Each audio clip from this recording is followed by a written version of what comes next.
Alhamdulillah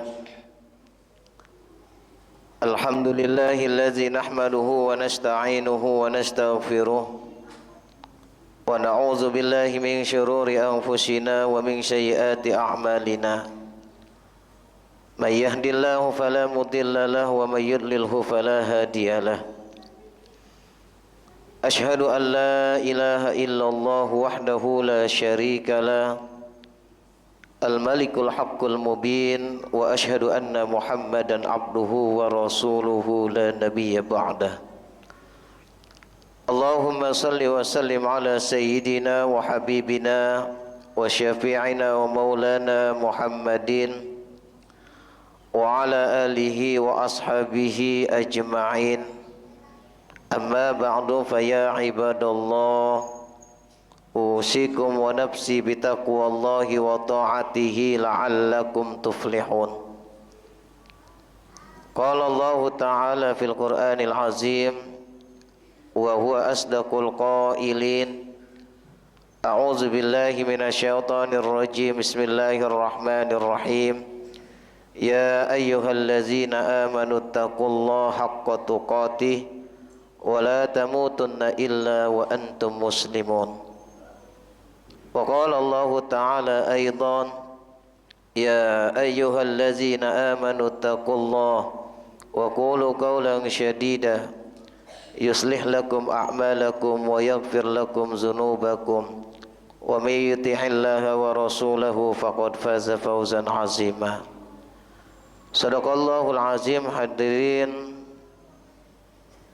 sidang salat Jum'ah yang dimuliakan Allah Subhanahu wa taala.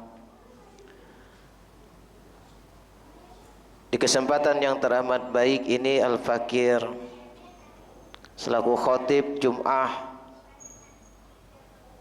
berwasiat untuk diri Al-Fakir pribadi dan umumnya untuk para jamaah sekalian. Marilah bersama-sama kita tingkatkan keimanan dan ketakwaan kita kepada Allah Subhanahu wa taala dengan sebenar-benarnya takwa, melaksanakan apa yang Allah perintahkan kepada kita dan menjauhi segala apa yang Allah larang kepada kita. Takwa yang menjadikan kita manusia yang selalu istiqomah di dalam beriman dan beramal baik.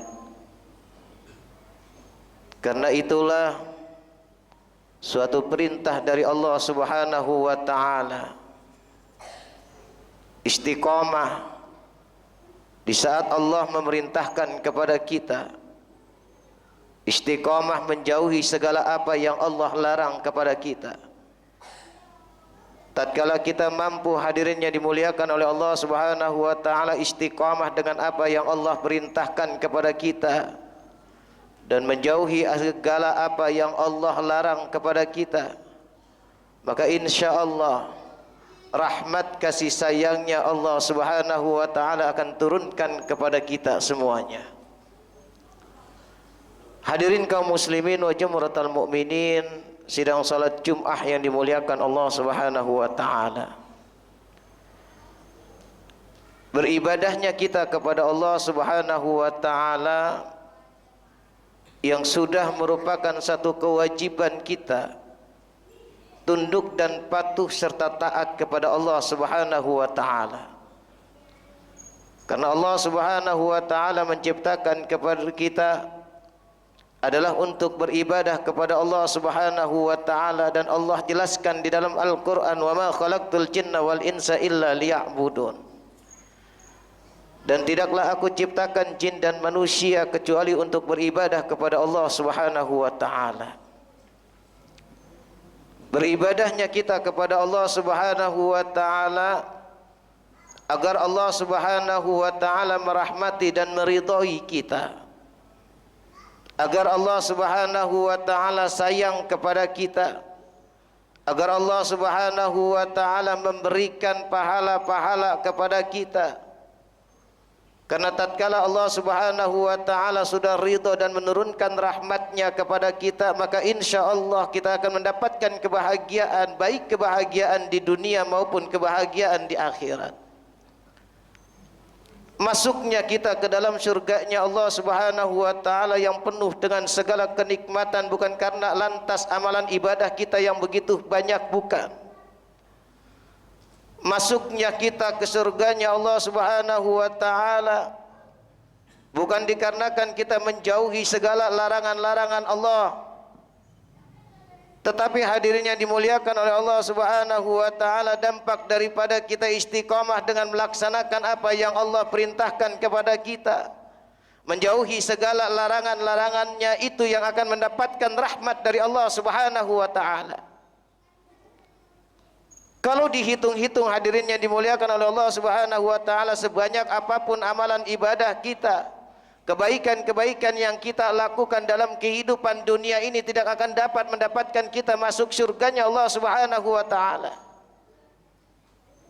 Tetapi karena kasih sayang Allah Subhanahu wa taala itu yang menyebabkan kita dimasukkan oleh Allah ke dalam surganya.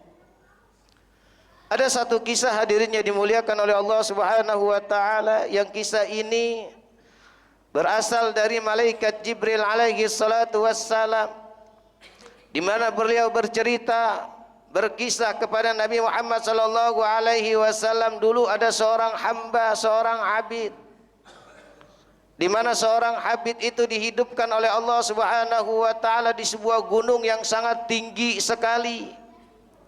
Gunung itu tidak terlalu luas tetapi sangat tinggi sekali. Sampai-sampai malaikat Jibril alaihi salatu wassalam menceritakan, tatkala aku ingin turun ke langit pertama melaksanakan titah dari Allah Subhanahu wa taala, aku bertemu dengan seorang abid tersebut.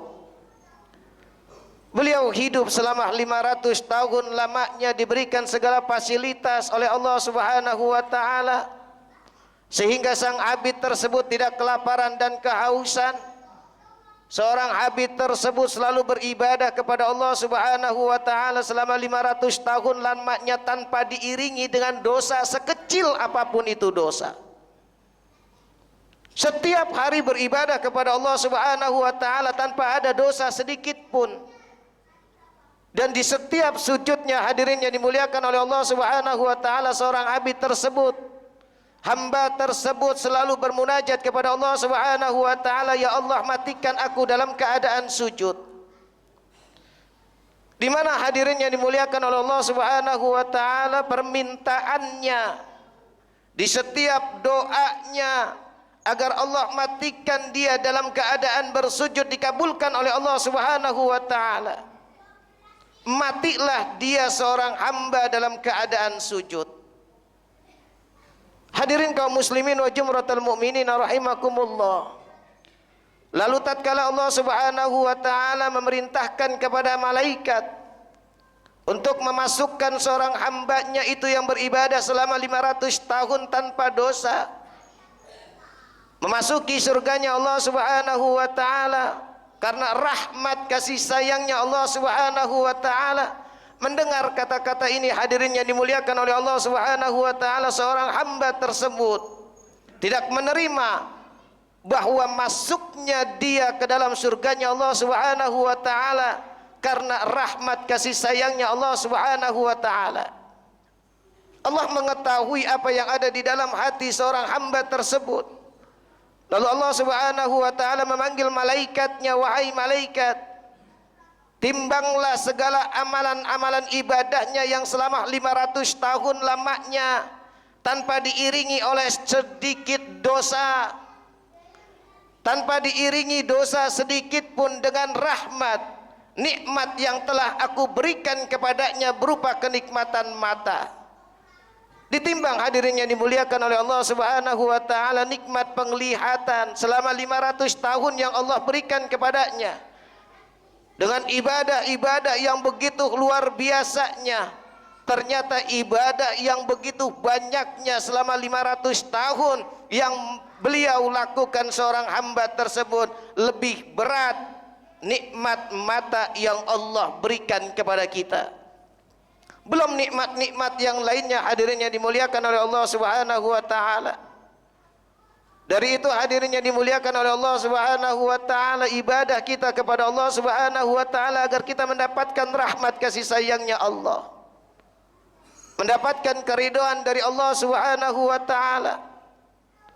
Maka para ulama kita mengajarkan, Rabbi anta maksudi wa ridhaka matlubi, wahai Allah, anta maksudi, engkaulah tujuan hidupku dan keridhaanmu yang aku cari dalam kehidupan dunia ini. Kalau Allah ridho dan Allah rahmati kita, maka insya Allah kebahagiaan yang akan kita dapatkan baik dalam kehidupan dunia ini maupun kehidupan akhirat. Hadirin kaum muslimin wa jumratal mu'minin rahimakumullah. Rahmatnya Allah Subhanahu wa taala, kasih sayangnya Allah Subhanahu wa taala akan Allah berikan kepada siapapun hambanya.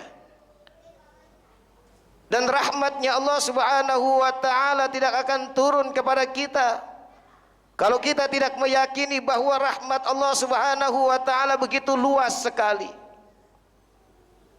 Allah tidak menilai seorang hamba yang tatkala mereka beramal ibadah begitu banyaknya, tetapi tidak diiringi dengan keikhlasan, maka amalan yang sebanyak apapun tanpa diiringi dengan keikhlasan akan ditolak oleh Allah Subhanahu wa taala. Tapi andai kata kita beramal, hadirin yang dimuliakan oleh Allah Subhanahu wa taala, sedikit apapun itu amalan yang mungkin merupakan satu hal yang kecil bagi kita, tapi Allah Subhanahu wa taala dengan ridha menerima amalan-amalan tersebut sekalipun itu kecil karena diiringi dengan keikhlasan hati, itulah yang akan mendatangkan rahmat dari Allah Subhanahu wa taala. Al-Kisah di dalam kitab Nasahihul Ibad, hadirin yang dimuliakan oleh Allah Subhanahu wa taala, Al-Imam Ghazali. Kitab ini dinukil oleh Syekh Al-Imam Nawawi Al-Bantani. Di dalam kitab tersebut Syekh Al-Imam Ghazali telah bermimpi, di dalam mimpinya seakan-akan dia dihadapkan oleh Allah Subhanahu wa taala. Lalu ditanya Al-Imam Ghazali, apa yang dilakukan oleh Allah Subhanahu wa taala kepadamu? Al-Imam Ghazali mengatakan, aku dibiarkan begitu saja oleh Allah Subhanahu wa taala. Lalu Allah pun berkata kepada Al-Imam Ghazali, untuk apa engkau dihadapkan kepadaku? Lalu bekal apa yang telah engkau persiapkan dalam menghadap Allah Subhanahu wa taala? Al-Imam Ghazali menceritakan, tatkala Allah Subhanahu wa taala mengatakan hal seperti itu, lalu Allah mengetahui segala apa yang aku lakukan dalam kehidupan dunia ini. Aku pun memberitahukan, aku pun mengatakan, kata Al-Imam Ghazali, tentang segala amalan-amalan ibadah Al-Imam Ghazali pada dalam kehidupan dunianya. Kita mengetahui semuanya, hadirin yang dimuliakan oleh Allah Subhanahu wa taala, siapa Al-Imam Ghazali. Beliau adalah Sayyidul Auliya, orang-orang kekasih-kekasihnya Allah Subhanahu wa taala. Yang kita tahu semuanya bahwa yang namanya waliullah itu adalah orang yang benar-benar mantap di dalam beriman dan beramal soleh. Bahkan Al-Imam Ghazali begitu banyak karya kitab-kitabnya, bahkan ratusannya. Al-Imam Ghazali mengatakan hal itu semuanya kepada Allah Subhanahu wa taala tentang segala amalan-amalan yang dia lakukan. Tetapi Allah Subhanahu wa taala berkata kepada Al-Imam Ghazali, aku menolak segala amalan-amalan engkau kecuali satu. Amalan yang begitu banyak ditolak oleh Allah Subhanahu wa taala, tapi ada satu amalan yang membuat Allah Subhanahu wa taala menurunkan rahmatnya kepada Al-Imam Ghazali. Lalu Allah Subhanahu wa taala menceritakan bahwa tatkala engkau menulis sebuah kitab, tatkala Al-Imam Ghazali menuliskan sebuah kitab, datanglah seekor lalat pada penanya Al-Imam Ghazali, di mana lalat tersebut, hadirin yang dimuliakan oleh Allah Subhanahu wa taala, meminum tinta yang pada saat itu sedang digunakan oleh Al-Imam Ghazali. Al-Imam Ghazali tidak mengusir lalat itu, tidak. tetapi dengan penuh perasaan kasihan iba kepada lalat tersebut. Lalat tersebut dibiarkan meminum tinta Al-Imam Ghazali sampai perutnya kenyang. Ini yang mendatangkan rahmat dari Allah Subhanahu wa taala. Dari itu hadirin yang dimuliakan oleh Allah Subhanahu wa taala, jangan pernah kita meremehkan segala amalan-amalan yang kita lakukan dalam kehidupan ini, karena bisa jadi amalan yang kecil yang kita lakukan itu yang akan mendatangkan rahmat dari Allah Subhanahu wa taala. Belum lagi kisah Al-Imam Syekh Asy-Syibli tatkala dihadapkan oleh Allah Subhanahu wa taala amalan-amalannya ditolak oleh Allah Subhanahu wa taala. Pergi hajinya, salatnya, tilawatul Qur'annya, sedekahnya. Lalu karena turunnya rahmat dari Allah Subhanahu wa taala, karena Syekh Asy-Syibli telah menolong seekor anak kucing yang sedang kedinginan, yang pada saat itu dibawalah seekor anak kecil yang sedang kedinginan itu di sebuah tungku untuk dihangatkan. Itu pun dapat mendatangkan rahmat dari Allah Subhanahu wa taala. Hadirin kaum muslimin wa jumratal mukminin rahimakumullah. Terkadang kita terlalu acuh dengan kebaikan-kebaikan yang kecil. Tatkala kita melihat ada duri di tengah jalan, benda-benda tajam di tengah jalan, kita sering sekali melewati begitu saja tanpa kita harus menghindarkan paku tersebut atau duri tersebut agar tidak mengenai orang lain. Mungkin itu yang akan mendatangkan rahmat kasih sayangnya Allah Subhanahu wa taala. Oleh sebab itu hadirin yang dimuliakan oleh Allah Subhanahu wa taala, ada satu doa yang diajarkan kepada kita, irhamna ya Allah. Ya Allah, sayangi kami ya Allah.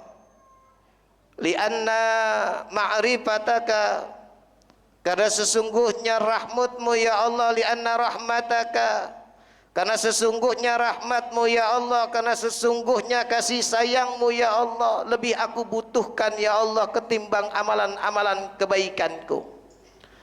Waghfir lana dzunubana ya Allah, ampuni segala dosa-dosa kami ya Allah. Lianna maghfirataka, karena sesungguhnya ampunanmu ya Allah, ausyi'u li dzunubina, lebih luas daripada dosa-dosa kami ya Allah. Ini yang diajarkan kepada kita, satu doa agar kita mendapatkan rahmat dari Allah Subhanahu wa taala.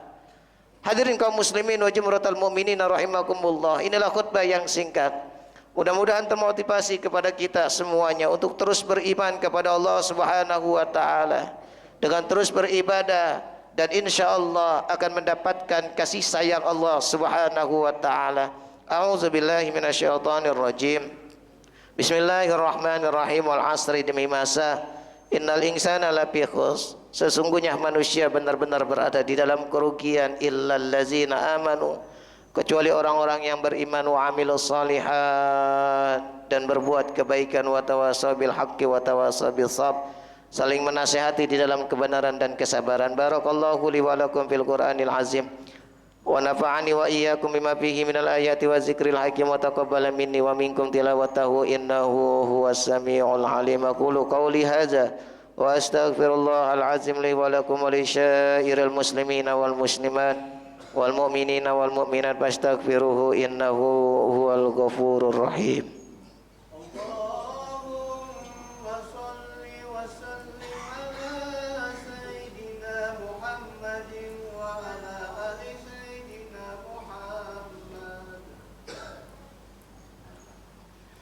Alhamdulillahillazi anzala as-sakinata fi qulubil mu'minina liyazdadu imanan ma'a imanihim. Asyhadu an la ilaha illallah wahdahu la syarikalah, wa asyhadu anna Muhammadan abduhu wa rasuluhu al-mab'us rahmatan lil alamin. Allahumma salli wa sallim ala sayyidina wa maulana Muhammadin wa ala alihi wa ashabihi ajma'in. Amma ba'du, fa ya ibadallah, usikum wa nafsi bitaqwallahi wa ta'atihi la'allakum tuflihun. Wa qala Allah ta'ala fil Qur'anil azim, a'udzu billahi minasyaitonir rajim, bismillahirrahmanirrahim. يا أيها الذين آمنوا اتقوا الله حق تقاته ولا تموتن إلا وأنتم مسلمون واعلموا أن الله تعالى أمركم بصلاة نبيكم قديما وقال الله تعالى إن الله وملائكته يصلون على النبي يا أيها الذين آمنوا صلوا عليه وسلموا تسليما اللهم صل على سيدنا محمد وعلى آل سيدنا محمد كما صليت على سيدنا إبراهيم وعلى آل سيدنا إبراهيم وبارك على سيدنا محمد وعلى آل سيدنا محمد كما باركت على سيدنا إبراهيم وعلى آل سيدنا إبراهيم في العالمين إنك حميد مجيد وارض عنا معهم برحمتك يا أرحم الراحمين اللهم اغفر للمؤمنين والمؤمنات والمسلمين والمسلمات الأحياء منهم والأموات برحمتك يا أرحم الراحمين اللهم أنت ربي لا إله إلا أنت خلقتني وأنا عبدك وأنا على عهدك ووعدك ما استطعت أعوذ بك من شر ما صنعت أبوء لك بنعمتك علي وأبوء بذنبي فاغفر لي فإنه لا يغفر الذنوب إلا أنت اللهم أعز الإسلام والمسلمين وأذل الشرك والمشركين اللهم انصر لإخواننا المجاهدين في كل مكان ربنا تقبل منا إنك أنت السميع العليم وتب علينا إنك أنت التواب الرحيم رب اجعلنا مقيم الصلاة ومن ذرية ربنا وتقبل دعاء ربنا آتنا في الدنيا حسنة وفي الآخرة حسنة وقنا عذاب النار عباد الله إن الله يأمركم بالعدل والإحسان وإيتاء ذي القربى وينهى عن الفحشاء والمنكر والبغي يعظكم لعلكم تذكرون فاذكروا الله العظيم يذكركم واشكروا على نعمه يزدكم واسألوا من فضله يعطيكم ولذكر الله أكبر. الله أكبر.